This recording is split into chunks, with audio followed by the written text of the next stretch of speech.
po sa panibago na namang episode ng aming channel at ako nga po pala ulit si Ale ng Greenyard TV and para naman sa vlog natin for today, i-share ko naman sa inyo yung mga hacks and tricks na pwede nating gawin gamit itong baking soda sa ating mga houseplant. So napakarami palang i-use nitong baking soda na yun nga, pwede nating gawin sa ating mga halaman. So, iisa-isahin natin yan, yung mga natutunan ko at nakita ko sa internet. Syempre po, bago tayo magsimula sa mga bago pa lamang po sa aming channel, huwag niyo pong kakalimutan na mag-like, share, and subscribe, and pakihit na rin po yung notification bell para maging updated kayo sa mga susunod pa naming videos. And please also visit and support na rin po yung aming Facebook and Instagram page, Greenyard PH po. At sa mga gustong bumisita sa aming garden, nandito po sa screen yung aming complete address. So, eto na nga. Ang dami palang pwede nating gawin na gamit dito para sa ating mga halaman na talaga namang makakatulong. So, yan. Baking soda. Pure baking soda. Ito, usually ginagamit siya sa pagluluto talaga. At yun nga, nakalagay din dito na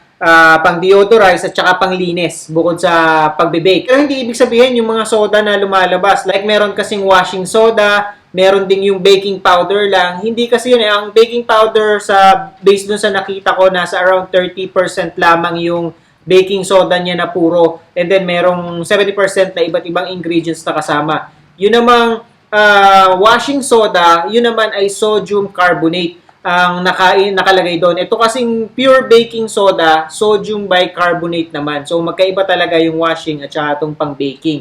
So, ito lang yung bibili natin. Ayan, ano ba yung mga pwede nating gawin dito sa baking soda sa mga halaman natin na maaaring makatulong? Yung pinakauna na pwede nating paggamitan itong baking soda ay yung pampabulaklak. So, ito pala ay napakabisang pampabulaklak sa ating mga halaman. Like yung mga gumamela, and yung iba pang mga flowering plants na meron tayo. So, ginagamit pala siya para mas mapabulaklak yung ating mga halaman. Ang gagawin lang natin, ang kailangan lang natin dito ay 1 litro ng tubig. Katulad nito, ayan. Ito ay Coca-Cola na 1 liter.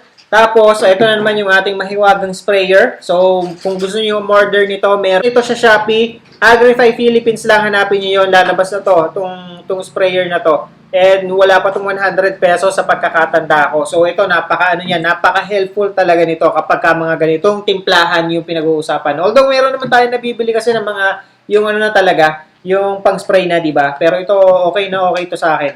Pagkatapos yun, ang gagawin lang natin, titimpla tayo ng 1 tablespoon ng baking soda at pagkatapos ay 1 litrong tubig. Tapos nating timplahin, make sure lang na nasi-shake natin. And ang maganda mo dito, kapag ganito na transparent or itong mga ganitong bote yung ginagamit natin, kita mo na lusaw or tunaw na yung baking soda na inilagay natin. So, yun yung isang advantage na meron yun. And pagkatapos, yun naman yung i-spray natin dun sa mga flower buds or dun sa mga buko na pabukadkad pa lamang. Ayan, pagka i-spray niya, ang isang maganda dito sa mga baking soda o dito sa sprayer na ginawa natin, bukod doon sa nakakapagpabulaklak siya, nakakatulong din siya para maalagaan yung mga bulaklak natin para doon sa mga pasibol or patubo ng mga fungal spores doon sa ating bulaklak. So, 2-in-1 yung pinaka-use nitong ating baking soda sa ating mga halaman na may bulaklak. Kaya na, makikita nyo naman, ang daling malusaw ng baking soda na inilagay natin. Halos wala na agad makita, oh.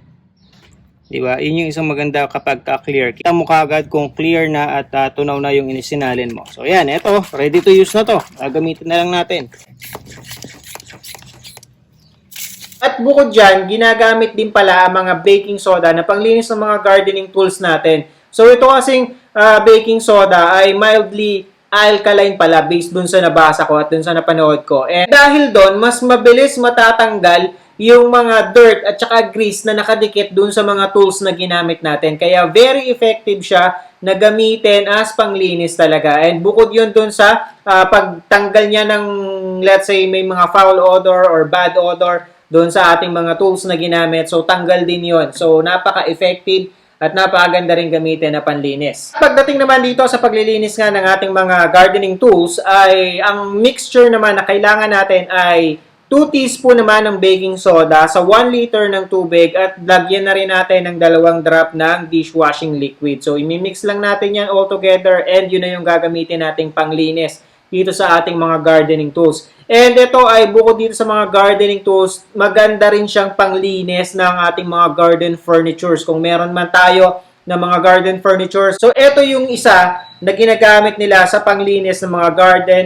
furnitures nila. At ang sunod naman po natin dyan, ito pala mga baking soda ay very effective din na weed killer. So, ayan, kung halimbawa meron kayo ng mga crack sa patio nyo o yung let's say na lang yung mga nasisingitan ng mga tumutubong damo at gusto natin, syempre ang hirap tanggalin nun lalo na kung halimbawa bubunutin pa natin. Tapos kapag hindi mo pa nakuha yung pinakaugat at pinakalaman nun, magbilang lang tayo ng 2-3 araw na andyan na ulit, may possible ng panibago. So, yung mga singit-singit na yan, lalo na yung sa mga patwalk natin, kung ayaw natin na natutubuan siya ng damot, or kung problema natin yung mga damong tumutubo na doon, so, ang gagawin lang natin, gagamitin natin ng full strength itong ating baking soda, which is yun yung ibubudbud natin doon mismo sa mga damo na yon. And ang mangyayari is susunugin niya yung mga dahon ng mga damo na yon at eventually, ay unti-unti itong mamamatay. So since wala tayo sa patwalk natin, dito tayo maglagay dito sa ating ni-landscape. So bubudburan lang natin yung mga ano na to, itong mga halaman na to. Yan, atong halaman, hindi pala halaman, kundi yung mga damo, mga ligaw na damo. So mangyayari dyan is matutuyo yan unti-unti itong mga anong to. Yung mga binudburan natin na yan ng baking soda. At mapiprevent na rin para muling sumibol or tumubo yung mga damo na yan. So, ito yung isa sa halimbawa. Yun nga, makatulad nito.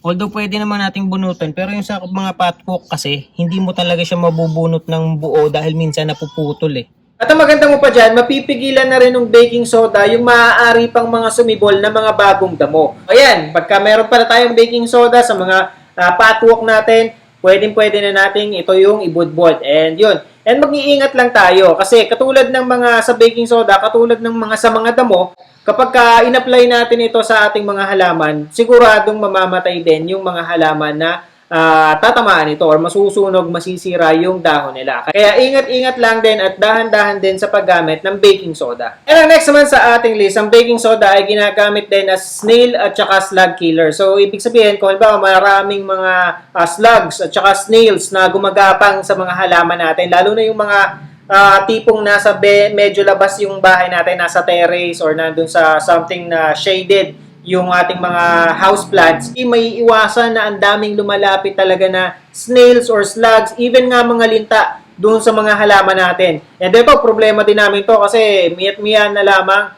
may mga nakukuha kami talaga ng mga slugs at saka linta, pumapasok na nga actually yan sa terrace namin And ang pinakamabisa, ngayon ko lang din to nalaman, ay yun, ayaw kasi ng snail and slugs na nitong baking soda at mamamatay talaga sila dyan. So, dalawa yung pwede natin gawin. It's either, kasi pagka itinapon mo or pagka hindi mo naman pinatay yung snail at slugs, babalik lamang siya. So, kapag binudburan mo pala yung snail at slugs ng baking soda, mamamatay sila. And kung halimbawa, gusto nating i-prevent naman yung pagpunta nila doon sa ating mga halaman, ang gagawin lang natin ay bubudburan lang natin yung palibot ng ating pasok kung saan maaaring nagpupunta yung mga snail at slugs. At yun, mapiprevent na nung nakapalibot na baking soda doon sa pinakapat natin yung paglapit ng mga snail at slugs at yung iba pang mga insekto. Kasi most daw ng mga insekto ay ayaw ng amoy ng baking soda. And ang next naman sa ating list, ang baking soda ay okay din at maigi din gamitin na panlinis pala ng mga dahon. And sa mixture nito, iba rin yung mixture kasi niya. Ang mixture na nakita ko ay half na teaspoon lamang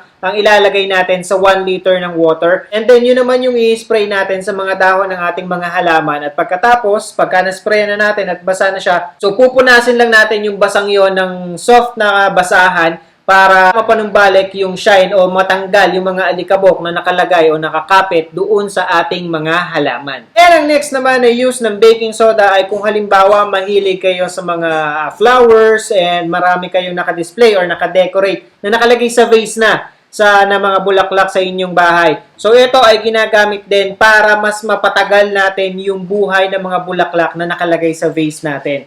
So, ang gagawin lang natin ay yung water na meron doon sa base natin ay lalagyan natin ng half teaspoon ng baking soda. Pwede nating dagdagan yung amount ng baking soda na ilalagay natin kung halimbawa mas malaki yung vase na pinaglalagyan ng mga flowers natin.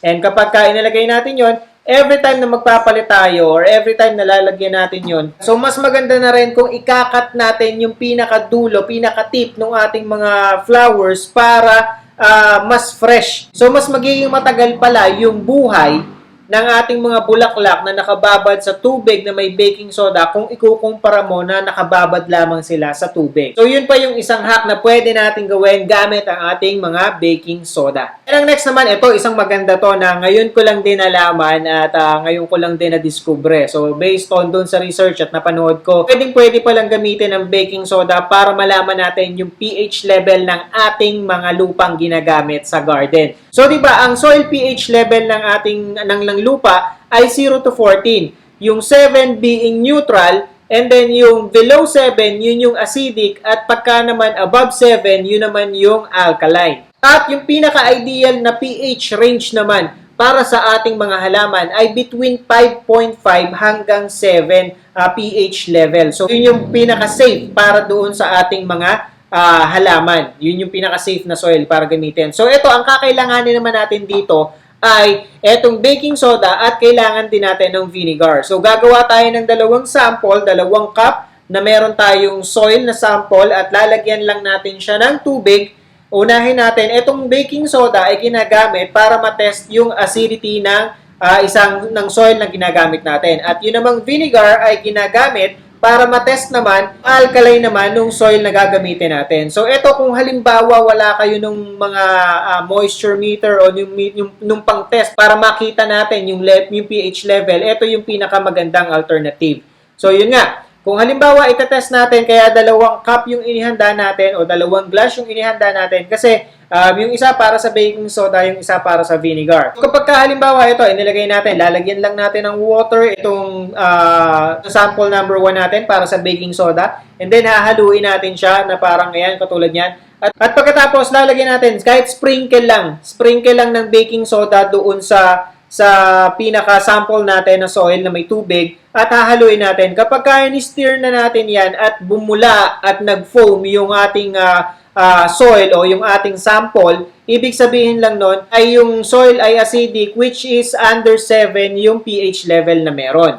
At kung halimbawa naman itetest natin kung alkaline, vinegar naman yung gagamitin natin, half a cup lang nitong vinegar ang isasali natin dito sa sample na kung saan nilagyan din natin ng tubig. So, ang mangyayari dito, kung halimbawa man na yung ating sample ay alkaline, ibig sabihin, kailangan din niyang bumula at pagkatapos, o kaya naman ay mag-foam. So, kapag nangyari yon, ibig sabihin, above 7 yung pH level ng ating sample o ng ating soil. At kapag hindi bumula, kunyari, tinesting na natin yung sample ng soil dito sa baking soda at tinesting na rin natin yung another sample natin dito sa vinegar, ibig sabihin lang neutral or balance yung pH level na meron dun sa soil na ginagamit natin. Kita nyo, almost the same lang siya. So, parang halos walang pinagbago. Etong sample na to ay baking soda yung ginamit natin. Etong sample naman na to ay yung vinegar naman para sa alkaline. At ay para sa acidity, ito naman ay para sa alkaline. So, ibig sabihin, dapat kasi pagka nagbubbles din tong sa alkaline, ibig sabihin mataas ang pH level at mataas yung alkaline dun sa soil, yung pH level. So, ibig sabihin, hindi.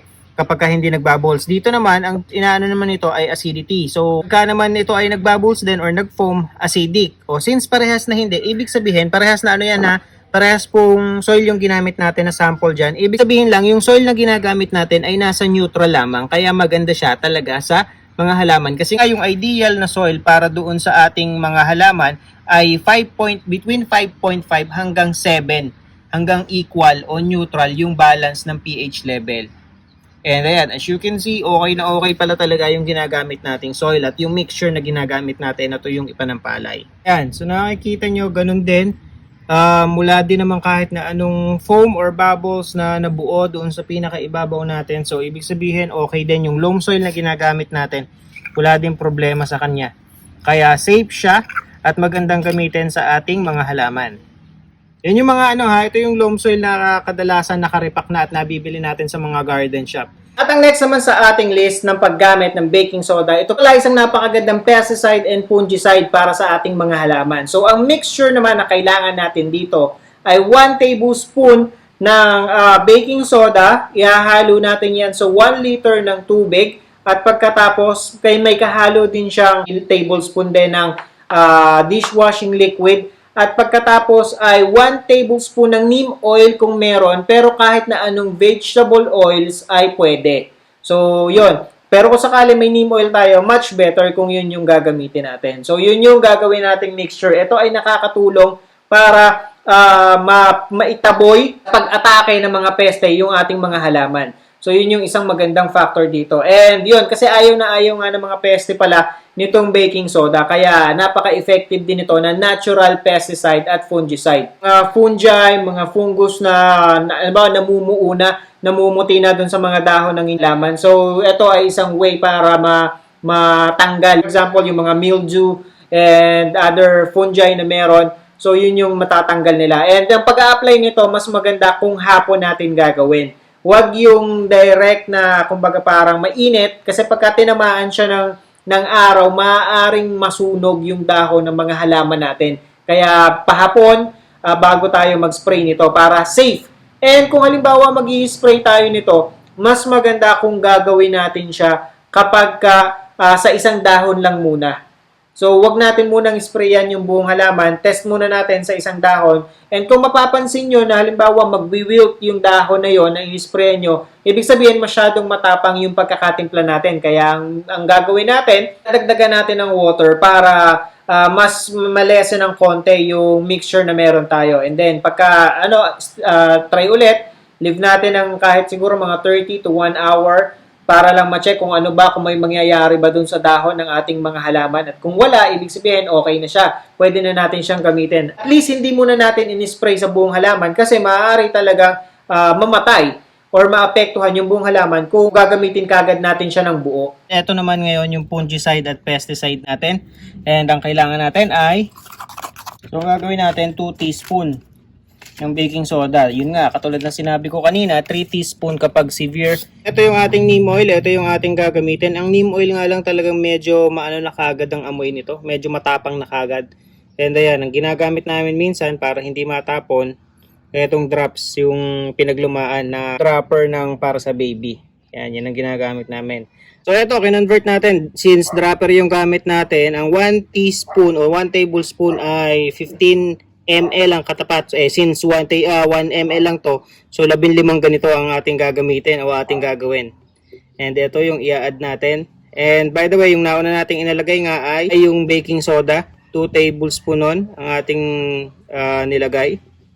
Yan, medyo maamoy lang talaga to. 4, at least pag dito, walang tapon, walang sayang. 5, at saka nga pala yun, katulad ng nabanggit ko ba kanina, kung wala tayong neem oil sa bahay, pwede naman po na kahit na anong vegetable oil yung gagamitin natin. And since neem oil, meron naman tayong neem oil dito, di yung neem oil na yung ating gagamitin. And ang next na dyan, ang huling pinaka-ingredient ay itong isang kutsara din na dishwashing. Kailangan talaga natin siyang haluin ng mabuti.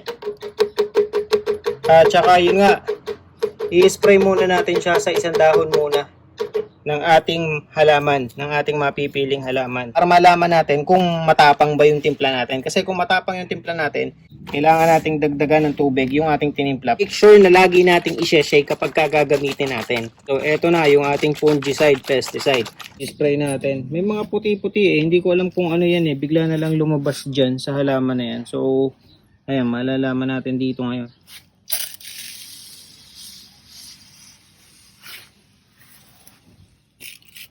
So, isa daw to isa sa pinaka powerful na masasabi mong effective 'yon.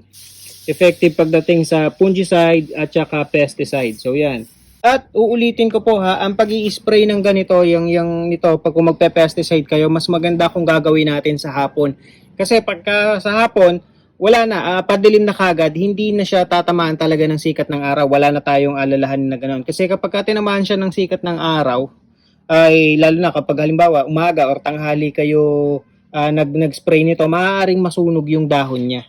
So, ilan lamang po yung hacks na yan na pwede nating gamitin at gawin dito sa baking soda para sa ating mga houseplants, para sa ating mga garden. And isang advice lamang, based na rin dun sa nabasa ko ha, hindi rin advisable kung magre-rely tayo masyado sa baking soda. Kasi ang baking soda, katulad ng nabanggit ko kanina sa mga damo nga, napapatay nito. So kung halimbawa mapapadami at mapapadalas naman yung paggamit natin ito, maaari din siyang maging toxic sa mga halaman natin at maaaring maging isang dahilan kung bakit mamamatay yung mga halaman natin. So yun, kaya hinay-hinay lang din sa paggamit ng baking soda. And keep in mind din po na halimbawa yung sa fungicide and pesticide, kung halimbawa heavily infected na talaga yung mga halaman natin, kahit pa gaano kadaming baking soda o gaano kadaming amount yung baking soda ang gamitin natin, ay hindi na rin ito makakatulong dun sa mga halaman natin. Pero yun nga, mas maganda kung halimbawa ano pa lamang siya, mild pa lamang yung fungus o yung ating mga nakikita na mga peste sa mga halaman natin, yon pwede natin siyang gamitin. And also, syempre, prevention is better than cure. Pwede rin naman natin silang isprayan kahit wala pa tayong nakikita sa kanila. So, yun lamang po, and I hope nakatulong at nag-enjoy kayo sa panonood ng video na to. And again, sa mga bago pa lamang po sa aming channel, huwag niyo pong kakalimutan na mag-like, share, and subscribe, and pakihit na rin po yung notification bell para maging updated kayo sa mga susunod pa naming videos. And please also visit and support na rin po yung aming Facebook and Instagram page, Greenyard PH po. So magkita-kita po ulit tayo sa susunod na episode ng Greenyard TV, and thank you for watching.